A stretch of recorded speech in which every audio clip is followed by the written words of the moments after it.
삼성 일가가 고 이건희 회장의 핵심 계열사 지분 상속 비율을 확정 지으면서 주식 상속을 일단락했습니다. 관심이 쏠린 삼성지부는 법정 상속 비율대로 상속한 대신 삼성생명은 이재용 삼성전자 부회장에게 절반을 몰아줬습니다. 이재용 지배체제 강화로 해석하는 분석도 있지만 그룹 분리 가능성을 열어놨다는 해석도 있습니다. 이인철 참좋은경제연구소장과 함께 삼성과 지분 상속의 의미 짚어보겠습니다. 어서 오세요. 어서 오십시오. 안녕하세요. 이건희 회장의 상속 지분 모두 이제 나누어 가졌습니다. 그랬더니 우리나라 주식 부호 순위가 바뀌었어요. 그렇습니다. 1위부터 4위까지 모두 다 삼성일가라면서요? 맞습니다. 삼성의 입지가 어느 정도인지 보여주는 대목이에요. 예. 말씀하신 것처럼 이건희 회장 혼자 보유했던 지분을 4명의 가족 일가가 나눴을 뿐인데 예. 1위부터 4위까지 삼성 일가가 싹쓸이를 했습니다. 예. 일단 1위는 이재용 삼성전자 부회장입니다. 무려 주식 평가액만 15조 6천억 원, 1년 새 거의 7조 원 이상 늘어났습니다. 예.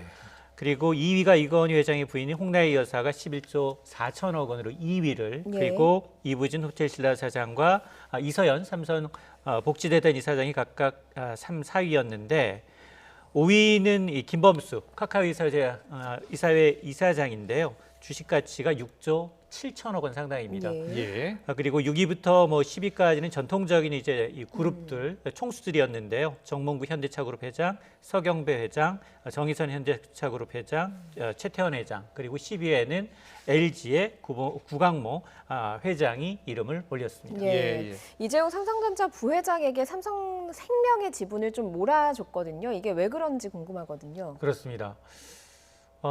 다소 의외다라는 평가가 있죠. 삼성생명을 제외하고 전자, 물산, SDS 예. 모두 법정 상속 비율 그대로 이제 배분을 했습니다. 예. 일부에서는 삼성전자를 좀 이재용 부회장한테 몰아주지 않겠느냐라는 관측이 있었는데 예. 허를 찔렀는데요.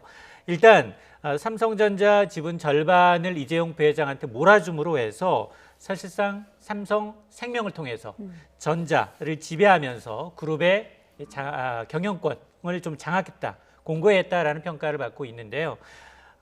이건희 회장이 갖고 있던 삼성전자 지분 20%가 넘습니다. 예. 이 중에 절반 가까이를 이 부회장이 가져감으로 해서 이 부회장은 단숨에 삼성생명의 지분율이 10%가 넘습니다. 예. 단일 개인 주주로서는 최대 주주로서 올라와 있고요. 예. 또 모친 홍라희 여사는 삼성생명 지분을 포기했습니다만 오히려 전자 지분이 지금 법정 상속에 있어서 이제 이 부모의 경우에는 1.5배, 자녀들이 1대 1이라면 거의 30%를 지금 홍라희 여사가 가져가는데 이러다 보니까 삼성전자 지분이 홍라희 여사의 경우에는 2.3%까지 예. 개인 최대 주주로 올라가는데 어쨌든 삼성생명 지분을 포기하면서 이제 아들인 이 부회장의 경영권을 좀 힘을 실어준 게 아니냐라는 이제 평가를 받고 있는데 그동안 이재용 부회장이 삼성그룹의 실질적인 핵심 계열사 삼성전자 지분은 0.7%, 예. 그리고 삼성생명 지분은 0.06%였거든요.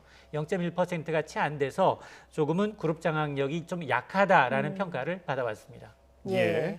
자, 그렇다면 삼성전자를 이제 직접 지배하지 않고 삼성생명을 통해서 이제 이재용 부회장이 이제 삼성전자를 지배하는 거잖아요. 예. 그런데 삼성전자 지분은 이제 홍라희 여사가 가장 많이 갖게 된 겁니다. 그렇다면 맞습니다. 집안 내에서 홍라희 여사의 영향력이 더 커진 것 아니겠습니까? 맞습니다. 예. 사실 홍라희 여사가 삼성전자 개인 최대 주주로 등극할 것이라는 건 누구도 예상을 못했어요. 예. 근데 그 막전막후 얘기를 좀 들어보면 이런 걸 놓고 보면 이번에 상속 배분 공개되는 걸 놓고 보면 지금 유언장은 지금 없었구나라는 걸 알 수 있을 뿐만 아니라 홍 여사가 이런 선택을 한 이유는 지금 이제 5년간에 걸쳐서 12조 원대 상속세를 6회 분할 납부하기로 했고요. 예. 이미 지난달 말에 1차로 2조 원을 납부를 했습니다. 예. 네. 그럼 아직도 10조 원에 달하는 이제 상속세를 내야 하는데 삼성그룹의 핵심 계열사로서 전체 이제 배당금의 70, 80%는 삼성전자에 의존합니다. 예. 이걸 만에 하나 이재용 부회장한테 몰아줬다 하더라도 혼자 내야 되는 상속세 부담이 굉장히 크고요. 예. 그리고 이제 남은 이제 두 자매의 경우에는 또 불만이 생길 수도 있습니다. 그런 걸 이제 감안해서 조금 이 상속세 앞으로 납부해야 될 상속세 재원을 감안해서 지금 법적 상속 비율을 준수한 게 아니냐라는 분석이고 또 하나는 이렇게 법정 상속 비율을 하다 보니까 모친인 홍라희 여사의 이제 이 지분이 다른 것도 삼성전자 이외에도 예. 물산도 그렇고요. 삼성 SDS도 자녀들보다도 더 많아졌습니다. 예. 이 얘기는 뭐냐? 앞으로 홍라희 여사가 캐스팅 보트 역할을 할 수도 있다라는 겁니다. 예. 혹시나 모를 집안 내에 뭐 어떤 분쟁이라든가 이런 싸움에서 혹은 또 경영권 방어라든가 외부적인 어떤 계열 분리라든가 대형 이슈에서 홍라희 여사의 역할이 굉장히 강조될 수밖에 없는 상황이어서 어쨌든 이번에 이제 가장 크게 핵심은 삼성생명을 이재용 부회장한테 몰아주면서 그동안은 전자만이 아니라 예. 이제는 금융계열사, 삼성생명 밑에는 금융계열사, 삼성화재 있고요, 예. 삼성카드, 예. 삼성자산운용, 삼성증권이 있거든요. 이 금융계열사를 사실상 장악하게 됐다라는 데 큰 의미가 있습니다. 예. 지금 듣고 보니까 홍라희 여사 입장에서는 좀 안정을 택한 거다라는 생각이 드는데 이렇게 되면 혹시나 나중에 홍라희 여사가 자식들에게 또 물려줄 때도 한 번 더 상속세를 내야 되는 건 아닌가요? 맞습니다. 예. 지금 상속에 있어서 가장 큰 리스크 걸림돌을 꼽으라 그러면 두 가지예요. 예. 하나는 지금 지난해 6월 이제 계류돼 있는 보험업법 개정안 이게 과연 가장 큰 변수고 이러면 삼성생명이 삼성전자의 지분을 팔아야 되는 매각해야 예. 되는 상황이 발생할 수 있고 또 하나 리스크가 뭐냐? 법정 상속분대로 삼성전자의 최대주주 개인 최대주주는 홍라희 여사인데 예. 홍라희 여사가 유고 시에는 또다시 똑같은 상황이 벌어질 수 있다는 예. 겁니다. 네. 자, 그래서 아마 그 사이에는 이제 5년 정도 사이에는 이제 전 삼성 일가의 상속세 때문에 대부분 다 각자의 이제 배당금을 챙기겠지만 이후 지분 역할에 따라서 홍라희 여사의 지분에 따라서 전체 그룹 전체의 이제 지배권이 이제 흔들릴 가능성도 있습니다. 예. 그런데 그 앞서 잠깐 말씀하신 삼성생명법이요. 이게 국회를 통과하게 되면 이재용 부회장의 경영권도 흔들릴 수밖에 없는 상황이 오지 않을까요? 맞습니다. 이게 지금 지난해 6월 이제 이 발의가 됐습니다. 예. 박영진 의원이 대표 발의해서 취지는 그거예요. 보험업의 이제 대주주들은 예. 가입자거든요. 예. 그 가입자가 있는 회사가 계열 주식세를 너무 많이 갖고 있다. 계열사가 흔들리게 되면 계약자 본인의 이제 그 위험으로 리스크로 다가오니 지분을 제한했습니다. 현행 보험업법상 예.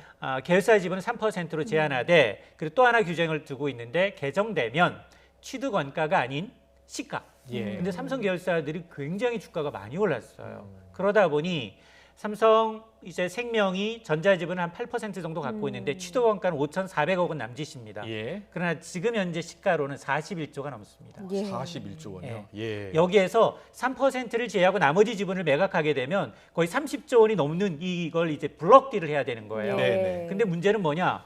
삼성생명이 삼성전자의 최대 주주예요. 이걸 블록딜하게 되면 국내에서 이걸 살 수 있는 데도 없을 뿐더러 그러니 삼성이 자체적으로 물산을 지주회사로 만들어서 또 삼성전자를 사들이면 어떻겠느냐라는 얘기가 나오고 있지만 예. 30조 원을 투자를 해야 돼요. 네. 여기에 삼성생명은 또 뭐가 문제냐? 이득이 생겨서 주식을 매각하기 때문에 세금을 내야 됩니다. 예. 20%가 넘는 세금을 매겨야 하죠. 이러다 보니 딜레마인데 그래서 이번 이제 이런 이제 상속 배분을 놓고서 삼성 일가는 도대체 이 보험법 개정안에 대해서 어떻게 생각하고 있냐? 두 가지 정도가 시나리오로 예상이 예. 되고 있습니다. 하나는 뭐냐?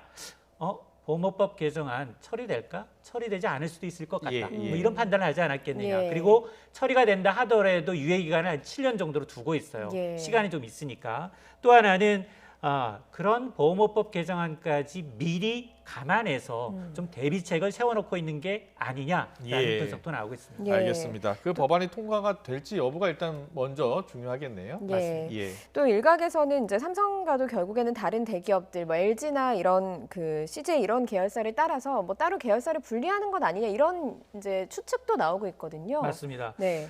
유산상속이 법정 비율로 됐어요. 그러면서 이제 두 자녀가 없었던 지분이 새로 생겼고 그러다 보니까 그룹 내에서 큰 틀에서 삼성그룹이라는 우산 아래에서 각자의 사업을 당분간은 하겠지만 예.